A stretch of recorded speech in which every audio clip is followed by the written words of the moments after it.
Good morning students. प्रयास institute of agriculture की online classes में आपका स्वागत है। आज अपन बात करने जा रहे हैं पशुपालन विज्ञान यानी कि एनिमल हजबेंड्री की। देखिए, एनिमल हजबेंड्री से संबंधित सामान्य कंसेप्ट यानी कि इसकी टर्मिनोलॉजी के बारे में अपन बात करेंगे। तो सबसे पहले अपन बात करते हैं पशुपालन विज्ञान की परिभाषा की कि इसकी परिभाषा क्या होगी। तो देखिए, परिभाषा है कि पशुपालन विज्ञान में पालतू पशुओं के पालन पोषण, स्वास्थ्य रक्षा, पशु संवर्धन एवं सुधार, पशु आवास हेतु समुचित प्रबंधन का ज्ञान कराने वाला विज्ञान ही पशुपालन विज्ञान यानी कि एनिमल हजबेंड्री कहलाती है। कि कैसे पालतू पशुओं का पालन पोषण किया जाए, कैसे उनके स्वास्थ्य से संबंधित रक्षा की जाए, पशु संवर्धन है, सुधार है, पशु आवास यानी कि पशुओं के आवास का प्रबंधन कैसे किस प्रकार से किया जाए। तो ये सारे ज्ञान पशुपालन विज्ञान में ही किए जाते हैं। अपन आगे बात करें कि भारत की 65 से 70% जनसंख्या कृषि पर आधारित है, यानी कि भारत एक कृषि प्रधान देश है और भारत की 65 से 70% जनसंख्या कृषि और कृषि से संबंधित व्यवसायों पर आधारित है, यानी कि कृषि ही उनकी आजीविका चलाने का एक मुख्य स्रोत है। इसके बाद में अपन बात करें विश्व की 57% भैंसें और 16.5% गाय भारत में पाई जाती है, यानी कि विश्व में सर्वाधिक जो भैंसें पाई जाती है वो भारत में पाई जाती है और विश्व की 16.5% गाय भारत में पाई जाती है। अपन बात करें दूध की, तो देखिए विश्व में सर्वाधिक दूध उत्पादन करने वाला जो देश है, विश्व में सर्वाधिक दूध उत्पादन करने वाला जो देश होगा वो है भारत। भारत सर्वाधिक दूध उत्पादन करने वाला देश है, लेकिन भारत में सर्वाधिक दूध उत्पादन करने वाला राज्य कौन सा होगा? तो भारत में सबसे ज्यादा दूध उत्पादन करने वाला राज्य उत्तर प्रदेश होगा। और राजस्थान में सर्वाधिक दूध उत्पादन करने वाला जिला कौन सा होगा? तो राजस्थान में सर्वाधिक दूध उत्पादन करने वाला जिला जयपुर है। तो देखिए, विश्व में सर्वाधिक दूध उत्पादन करने वाला देश भारत है और भारत में सर्वाधिक दूध उत्पादन करने वाला राज्य यूपी है और हमारे राजस्थान में सर्वाधिक दूध का उत्पादन करने वाला जिला जयपुर है। इसके बाद में अपन बात करें खाद्य एवं चारा अनुभाग की स्थापना 27 जनवरी 1959 में की गई। 27 जनवरी 1959 में खाद्य एवं चारा अनुभाग की स्थापना की गई। राजस्थान की अर्थव्यवस्था में भेड़ का प्रथम स्थान है, यानी कि राजस्थान की अर्थव्यवस्था में सर्वाधिक जो योगदान देने वाला जो पशु है वो भेड़ है। लेकिन राजस्थान में सर्वाधिक पशुधन की अपन बात करें राजस्थान में, तो राजस्थान में सर्वाधिक पाया जाने वाला जो पशुधन है वो बकरियां हैं और दूसरे नंबर पर जो सर्वाधिक पाया जाने वाला जो पशुधन होगा वो गाय होगी। लेकिन हमारे विश्व में सर्वाधिक पशुधन की बात करें विश्व में, तो विश्व में सर्वाधिक पाया जाने वाला पशुधन गाय होगी और द्वितीय बकरी होगी। भारत में भी सर्वाधिक गायें पाई जाती है, उसके बाद में बकरियां पाई जाती है। तो देखिए, पशुधन की अपन बात कर रहे हैं, तो पशुधन की बात करें तो विश्व में सर्वाधिक गाय पाई जाती है और द्वितीय जो सबसे बड़ा पशुधन होगा वो बकरी होगा। और भारत की बात करें तो भारत में भी सर्वाधिक गायें और बकरियां पाई जाती है, लेकिन हमारे राजस्थान में सर्वाधिक पाया जाने वाला पशुधन यानी कि राजस्थान में सर्वाधिक संख्या किस पशु की है? तो वो पशु बकरी है और द्वितीय पशुधन गाय होगी। इसके बाद में टर्मिनोलॉजी के अपन पहले पॉइंट की बात करें तो वो है वर्ण। वर्ण किसे कहेंगे? यानी कि वर्ण का अर्थ है चयन। अंग्रेजी में बात करें तो सिलेक्शन होता है। तो देखिए, किसी झुंड में से अपने उद्देश्य की आपूर्ति के लिए, किसी झुंड में से अपने उद्देश्य की आपूर्ति के लिए इच्छित और वांछित पशुओं का चयन करना, उत्तम और इच्छित पशुओं का चयन करना ही सिलेक्शन कहलाता है। तो अपना उद्देश्य क्या होगा? अब देखिए, किसानों का सबका अलग अलग उद्देश्य होगा कि कोई मांस उत्पादन के लिए पशुओं का चयन कर रहा है, कोई अंडा उत्पादन के लिए, कोई दूध उत्पादन के लिए, कोई कृषि कार्यों के लिए। तो इसमें अलग अलग उद्देश्य होंगे। दूसरा होता है कलिंग यानी कि निष्कृष्टन। देखिए, वर्ण में पशुओं का हम चयन करे थे, जो अच्छे पशु थे, है ना, उत्तम पशु थे, उनका चयन करते। लेकिन कलिंग में किसी झुंड में से अवांछनीय पशुओं को बाहर निकालना है। ऐसे पशु जिनका उत्पादन स्तर कम है या दुबले पतले हैं और रोग और बीमारियों से ग्रसित है, ऐसे पशुओं को हम बाहर निकालते हैं। तो इस क्रिया को हम कलिंग कहते हैं। फिर है डॉकिंग। डॉकिंग का अर्थ है कि भेड़ों में पूंछ काटने की क्रिया। समय की बात करें तो जन्म के 1 से 2 सप्ताह के भीतर भीतर भेड़ों में पूंछ काटने का कार्य संपन्न हो जाना चाहिए। अब है पल्सिंग। देखिए, पल्सिंग का अर्थ होता है कि गर्भित मादा भेड़ को या गर्भित पशुओं को गर्भ की रक्षा के लिए या गर्भ विकास के लिए अतिरिक्त आहार देना ही पल्सिंग यानी कि स्टीमिंग अप कहलाता है। तो इसमें आपको ध्यान रखना है कि क्वेश्चन पूछा जाता है कि गर्भधान के कितने माह बाद गाय और भैंस को गर्भ की रक्षा के लिए गर्भ के विकास के लिए अतिरिक्त आहार देते हैं, तो वो है 5 से 6 माह बाद। 5 से 6 माह बाद गाय और भैंस को गर्भ की रक्षा के लिए या गर्भ विकास के लिए अतिरिक्त आहार देते हैं। हमारा जो अगला पॉइंट है वो है डीवर्मिंग। तो देखिए डीवर्मिंग में मुर्गियों को उनके पेट व आंतों में पाए जाने वाले कृमियों से मुक्ति दिलाना है, यानी कि उनके पेट में पाए जाने वाले जो कृमि है उनसे उनको बाहर निकालना है। तो इसमें हम क्या करेंगे, टीकाकरण किया जाता है। डीवर्मिंग में क्या करते हैं, टीकाकरण किया जाता है। तो देखिए टीकाकरण का जो समय होगा, इसमें टीकाकरण किया जाता है तो प्रथम जो टीका होगा वो 4 माह की उम्र में होगा। 4 माह की उम्र में दूसरा जो टीका लगाया जाता है पक्षियों को वो 6 माह की उम्र में लगाया जाता है, और उसके बाद में 20 से 22 दिन के अंतराल पर कभी भी ये टीकाकरण कर सकते हैं डीवर्मिंग के लिए। तो टीकाकरण का समय प्रथम टीका 4 माह की उम्र में, दूसरा टीका 6 माह की उम्र में, और उसके बाद में 20 से 22 दिन के अंतराल पर पक्षियों में डीवर्मिंग की क्रिया हम कभी भी कर सकते हैं। इसके बाद में अब अगले पॉइंट की बात करें तो वो है डीबीकिंग। देखिए डीबीकिंग का अर्थ होता है पक्षियों में या मुर्गियों में चोंच काटने की क्रिया, क्योंकि पक्षियों की चोंच काफी नुकीली होती है और पक्षी एक दूसरे को चोंच मार करके क्या करते हैं, घायल कर देते हैं। एक दूसरे पक्षी को चोंच मार करके घायल करते हैं, और उस घायल करने वाली क्रिया को तो हम क्या कहते हैं, कैनाबालिज्म कहते हैं। जो पक्षी एक दूसरे को चोंच मार करके घायल करते हैं उस क्रिया को हम कैनाबालिज्म कहते हैं। इसलिए पक्षी एक दूसरे को चोंच मार करके घायल ना करे, उनको कोई नुकसान नहीं पहुंचाए, इसलिए उनकी चोंच काटते हैं। तो चोंच काटने की क्रिया को हम डीबीकिंग कहते हैं। और समय की बात करें कि किस समय पक्षियों में चोंच काटने का कार्य संपन्न हो जाना चाहिए, तो वो समय है 1 माह है। 1 माह के भीतर पक्षियों में चोंच काटने की क्रिया पूरी हो जानी चाहिए। उपकरण की मैं बात करूं तो देखिए उपकरण जो काम में लेते हैं डीबीकिंग में, उसका नाम है डीबीकर। डीबीकर की सहायता से पक्षियों में चोंच काटने का कार्य किया जाता है।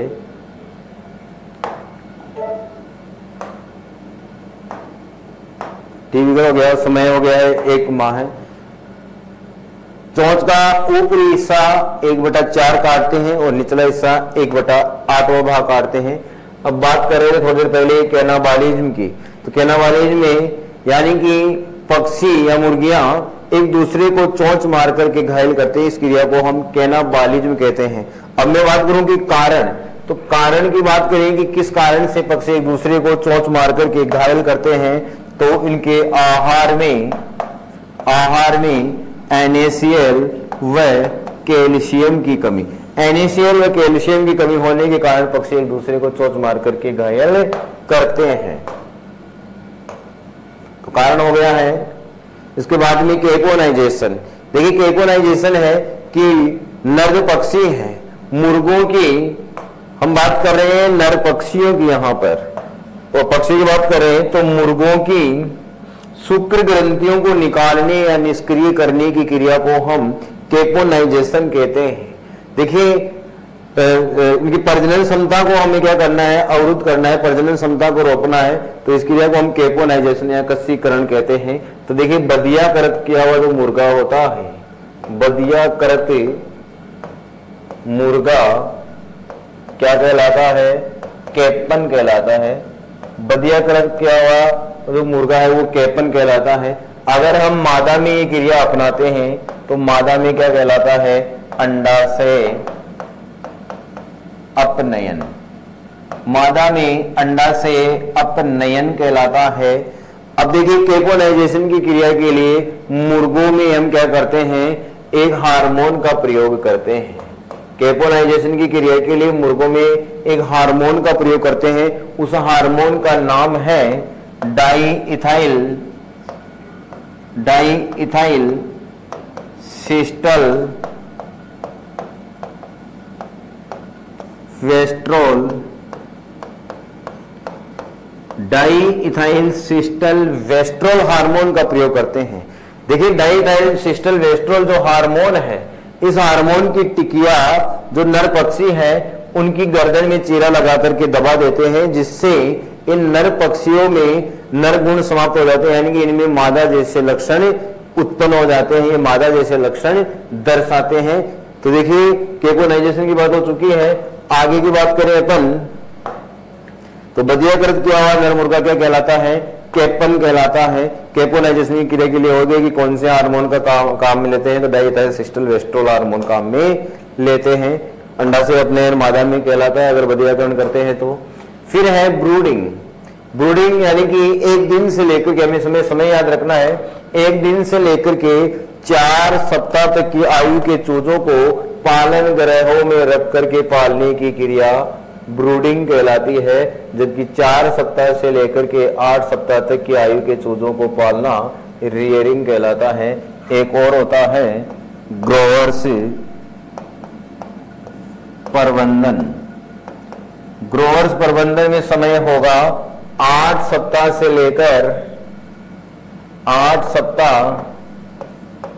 लेकर उनके उत्पादन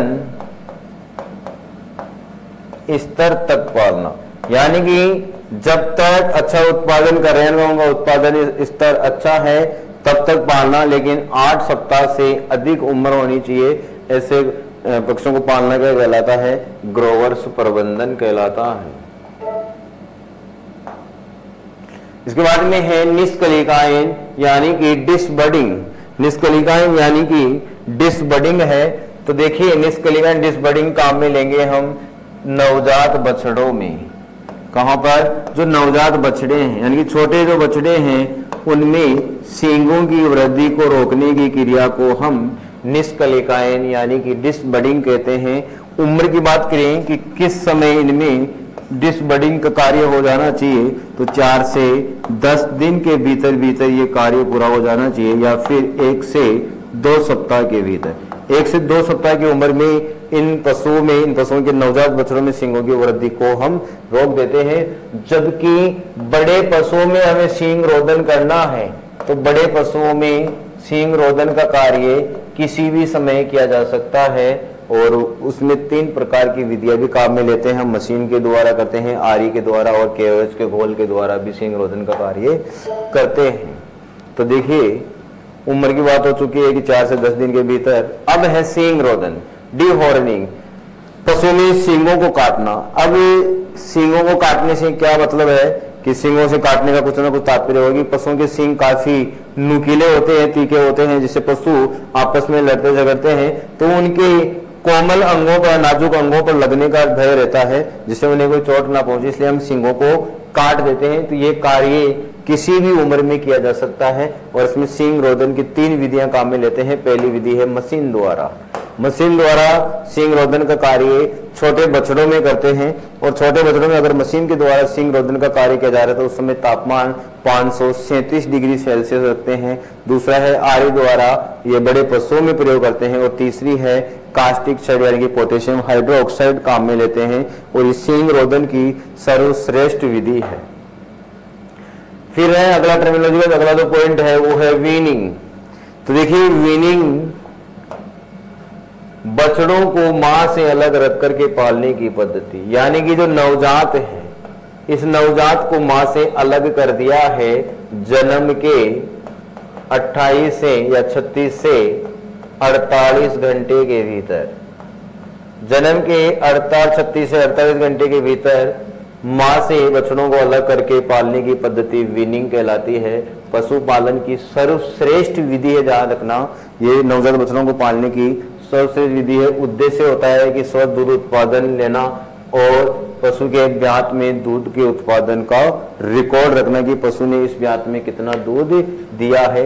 दूसरा जो आता है वो होता है सकलिंग। देखिए सकलिंग में क्या होता है कि बछड़ों को मां के साथ में रखकर पालने की पद्धति, मां प्लस बछड़ा यानी कि बछड़ों को मां के साथ में रख करके पालने की पद्धति सकलिंग कहलाती है। जबकि वीनिंग में बछड़ों को हम मां से क्या कर देते हैं, अलग कर देते हैं।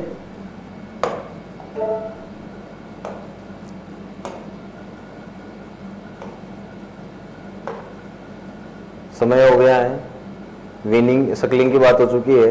इसके बाद में है पौसाना, यानी कि मिल्क लेट डाउन।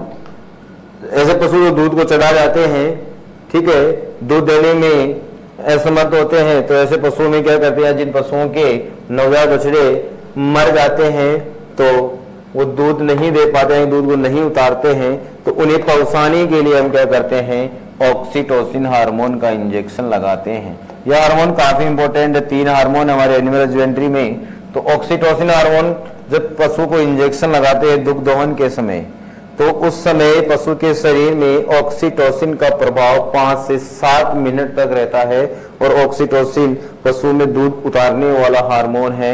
दूसरा जो हार्मोन आता है वो है एड्रीनलिन।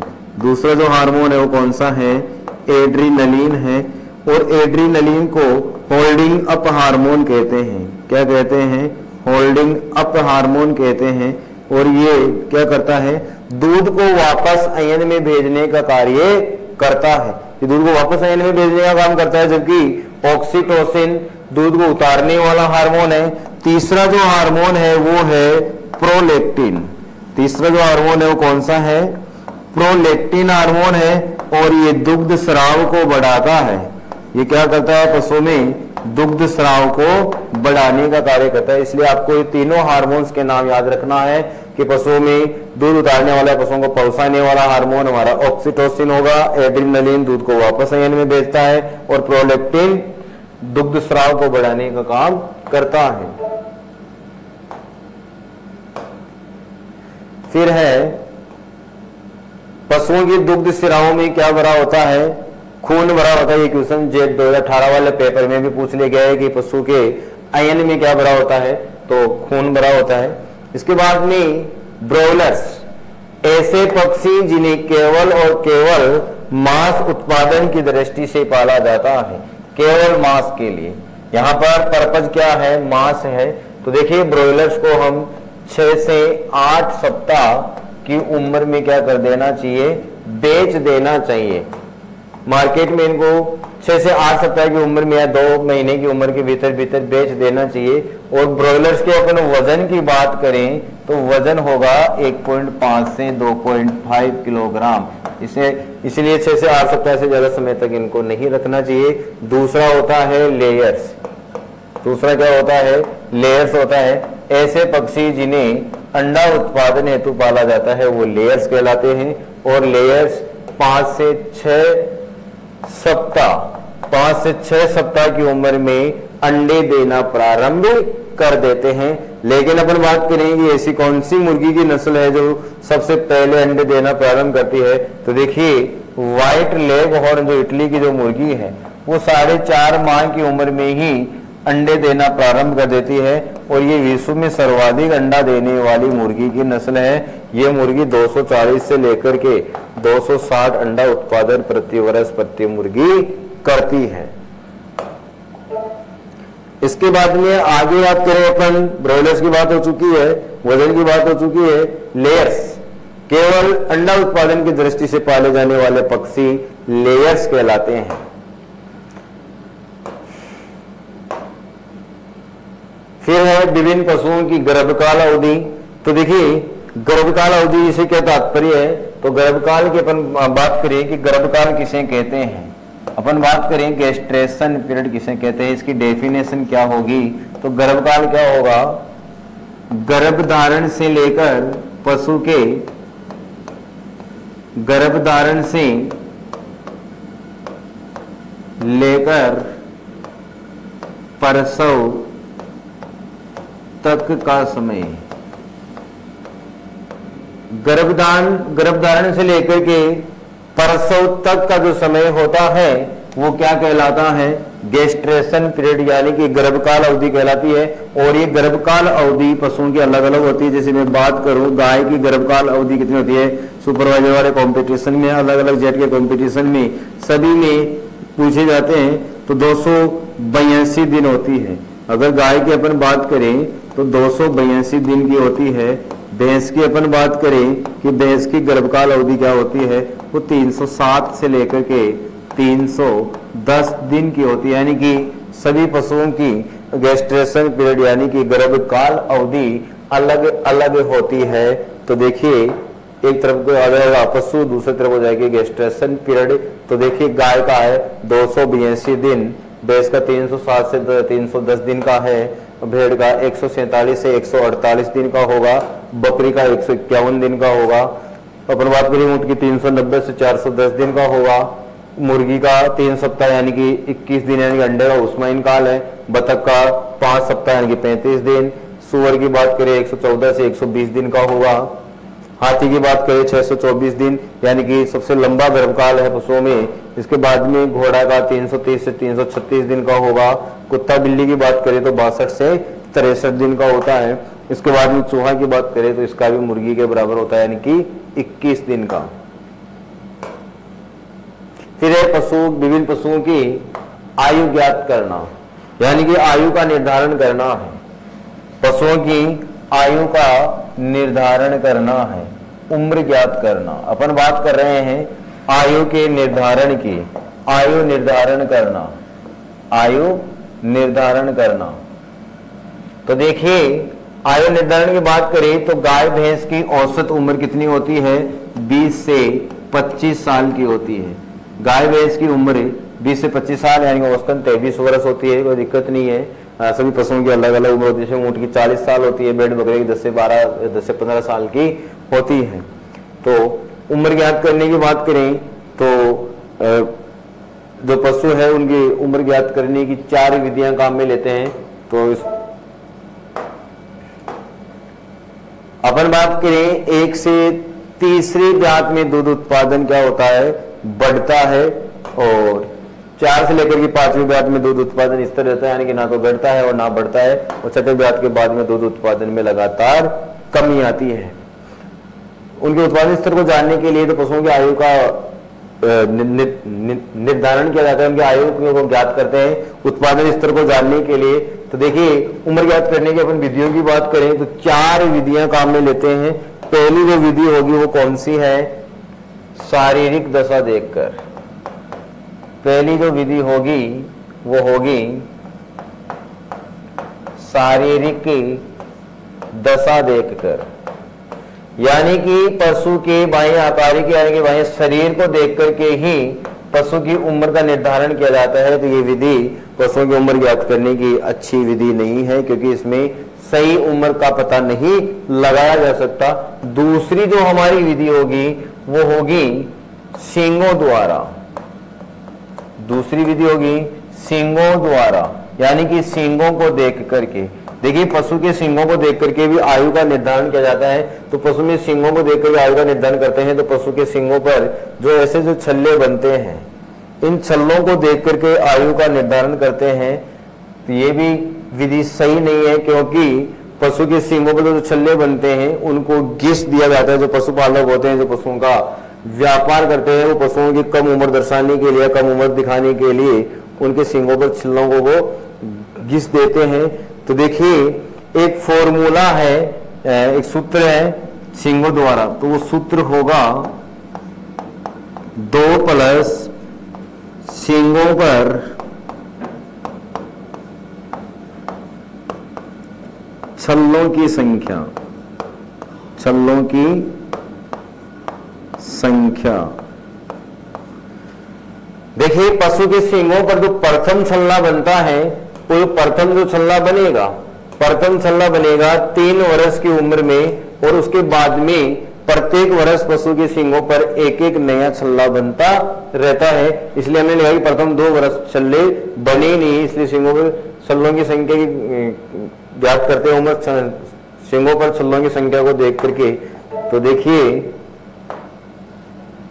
शारीरिक दशा देख करके हो गया है। तीसरी विधि की अपन बात करें, सॉरी अपन तीसरी विधि की बात करें तो तीसरी विधि कौन सी होगी? तीसरी विधि थी खुरों द्वारा।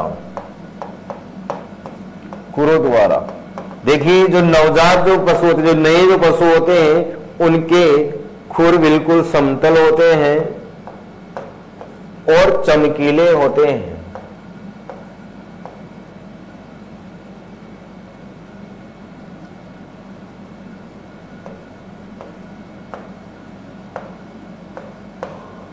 चमकीले होते हैं। जैसे जैसे पशुओं की उम्र बढ़ती जाती है, अधिक उम्र का जो पशु होगा उनके खुर असमतल व खुरदरे होते हैं, असमतल व खुरदरे होते हैं। चौथी विधि की मैं बात करूं तो चौथी विधि होगी दांतों को देखकर, दांतों द्वारा आयु निर्धारण का ये सर्वश्रेष्ठ तरीका है, ये सर्वश्रेष्ठ तरीका है। ध्यान रखना आयु निर्धारण का, तो पशु के दांतों को देख करके आयु ज्ञात करते हैं। और आयु कौन से दांतों को देख करके ज्ञात करते हैं? वो है करंतन दांत, यानी कि इंसाइजर। करंतन दांतों को देख करके पशु की आयु का निर्धारण किया जाता है।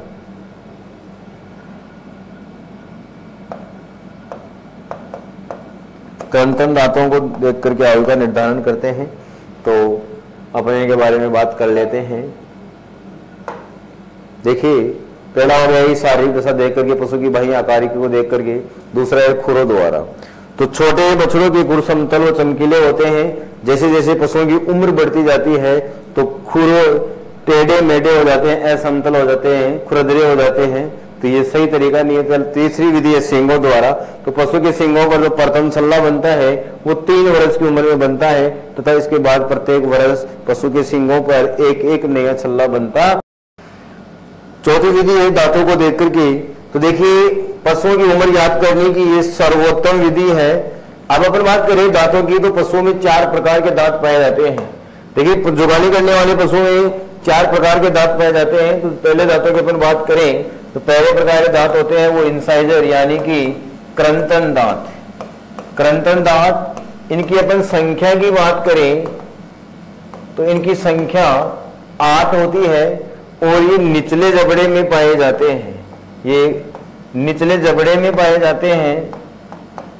कार्य की बात करें तो चारा काटना, चारा काटना है।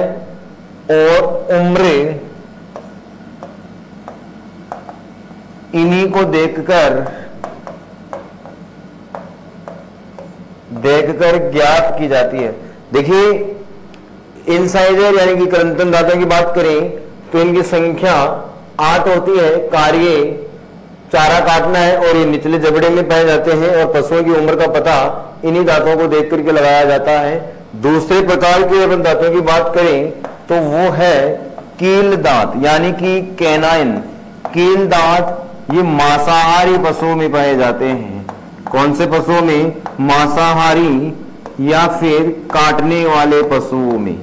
काटने वाले पशुओं में जैसे कुत्ता है, बिल्ली है, बंदर है, सुअर है, शेर है, इनमें पाए जाते हैं। इनकी संख्या 4 होती है। ये दोनों जबड़ों में दोनों तरफ ऊपर व नीचे पाए जाते हैं। और करंतन दांत जुगाली करने वाले रोमांथी पशुओं में पाए जाते हैं। कौन से पशुओं में पाए जाते हैं? रोमांथी पशुओं में, यानी कि गाय है, भैंस है, भेड़ बकरी है, जिराफ है, नीलगाय आदि में जो चारा खाने के बाद में जुगाली करते हैं। और ये मांसाहारी जंतुओं में पाए जाते हैं। तीसरे होते हैं अग्रचौरण। अग्रचौरण दांत, इनकी संख्या 12 होती है। ये दोनों जबड़ों में दोनों तरफ ऊपर व नीचे पाए जाते हैं। चौथे प्रकार के हैं मोलर, यानी कि चौवर्ण दांत।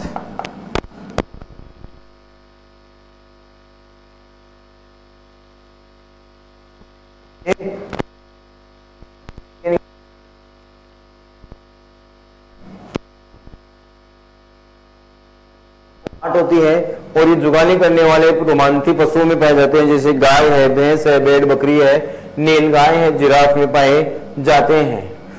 करंतन दांत केवल और केवल निचले जबड़े में पाए जाते हैं। कार्य की अपन बात करें तो चारा काटना है। पशुओं की आयु मुख्यतया इन्हीं दांतों को देख करके ज्ञात की जाती है। कील दांत कैनाइन, संख्या 4 होती है। ये दांत मांसाहारी जानवरों में पाए जाते हैं। जैसे कुत्ता है, बिल्ली है, शेर है, बंदर है, सुअर है आदि में ये पाए जाते हैं। अगर चौरण संख्या 12 होती है। चौरण दांतों की बात करें मोलर की तो इनकी भी संख्या 12 होती है। तो देखिए, अग्र चौरण और चौरण है कि प्री मोलर और मोलर, ये दांत दोनों तरफ दोनों जबड़ों में ऊपर व नीचे पाए जाते हैं और इनकी संख्या 12-12 होती है। और चवण दांत जो होते हैं वो पशुओं में स्थायी ही निकलते हैं कि 2 से 2.5 साल बाद में स्थायी दांत निकलने स्टार्ट होते हैं, तो ये चवण दांत स्थायी होते हैं। जबकि पशुओं की आयु का पता करंतक दांतों को देख करके पता लगाते हैं। अब है डेंटल पैड यानी कि दंतुपुर। ऊपरी जबड़ों में करंतक दांतों की जगह ऊतकों की एक मोटी और एक कठोर परत पाई जाती है जिसे हम डेंटल पैड यानी कि दंतुपुर कहते हैं, क्योंकि ऊपरी जबड़े में जो नीचे वाले जबड़े में करंतक दांत है उनकी जगह डेंटल पैड पाया जाता है। ये डेंटल पैड करंतक दांतों के चारा काटने में मदद करता है। तो कार्य क्या रहेगा, करंतक दांतों की चारा काटने में मदद करना है। फिर है फुल माउथ यानी कि भरा मुख। ऐसा पशु जिसके सभी दांत निकल आए हैं यानी कि सभी स्थायी दांत मुंह में निकल आए हैं उसे हम भरा मुख कहते हैं। टोटा मुख यानी कि ब्रोकन माउथ, जिन पशुओं के एक या एक से अधिक स्थायी दांत टूट गए हैं वो ब्रोकन माउथ कहलाता है। एक होता है गमर यानी कि पोपला। अधिक उम्र का वह है पशु जिसके सभी स्थायी दांत टूट गए हैं यानी कि जिसके सभी स्थायी दांत टूट गए हैं वो पशु गमर कहलाता है यानी कि पोपला कहलाता है। इसके बाद में बात करें अस्थायी दांत। देखिए अस्थायी दांतों को हम दूध के दांत भी कहते हैं और इनकी संख्या 20 होती है। अस्थायी दांतों की संख्या 20 होती है, इनको दूध के दांत भी कहते हैं। ठीक है, तो इनकी बात करें अस्थायी दांतों की तो ये जन्म के समय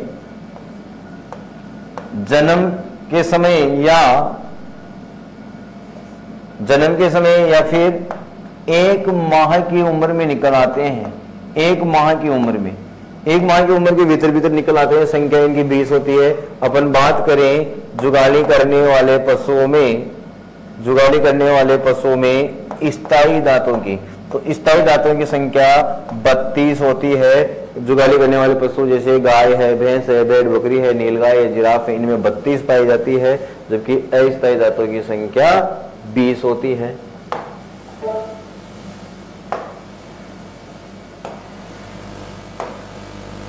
अब है दंत सूत्र यानी कि डेंटल फॉर्मूला बात करेंगे तो देखिए डेंटल फॉर्मूला जो कारण होगा वो सूत्र होगा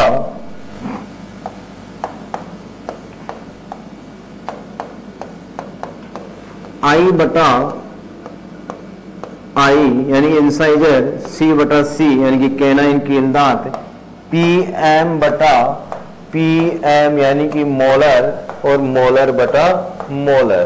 तो ये तो हो गया दंत सूत्र का फॉर्मूला है जो है। अब अपन बात में अस्थायी दंत सूत्र क्या होगा और स्थायी दंत सूत्र क्या होगा। तो सबसे पहले देखते हैं अस्थायी दंत सूत्र। अस्थायी में होगा 0/4, 0/0, 3/3, 0/0। यहाँ पर 0/0 इसलिए आया क्योंकि जो मोलर दांत होते हैं, चवन दांत, वो चलते हैं तो 4 और 6 10 हो गए हैं। यानी कि ये एक ही जबड़े का दंत सूत्र है। इतने ही दांत दूसरे जबड़े में भी पाए जाते हैं और इनकी संख्या कितनी होगी, यहाँ पर 2 लगा देंगे, 2 जबड़े हो गए हैं। तो अस्थायी दांतों की संख्या की अपन बात करें तो इनकी 20 होती है। दूसरा जो हमारा फॉर्मूला होगा वो होगा तो सूत्र। तो स्थायी दंत सूत्र में हम लिखेंगे स्थायी दंत सूत्र वो होगा 0/4, 0/0, 3/3 और 3/3। ये भी एक ही जबड़े का दंत सूत्र है। इतने ही दांत दूसरे जबड़े में होते हैं। 4 और 6 10 और 16 हो गए हैं। तो 16 एक जबड़े में दूसरे जबड़े में है। तो स्थायी दांतों की संख्या 32 होती है। ठीक है, इसके बाद में 2 से 2.5 साल की उम्र में दांतों का प्रथम स्थायी जोड़ा निकलता है। यानी कि जो प्रथम स्थायी दांतों का जोड़ा निकलता है वो 2 से 2.5 साल की उम्र में निकलता है और 4 से 4.5 वर्ष की उम्र में सभी स्थायी दांत पशु के मुंह में निकल आते हैं। ऊंट में बात करें तो 22 दांत तो अस्थायी होते हैं और 34 दांत स्थायी होते हैं। सूअर में बात करें तो 28 दांत अस्थायी होते हैं और 44 स्थायी होते हैं। घोड़ा में बात करें तो 24 अस्थायी और 40 दांत स्थायी होते हैं। एक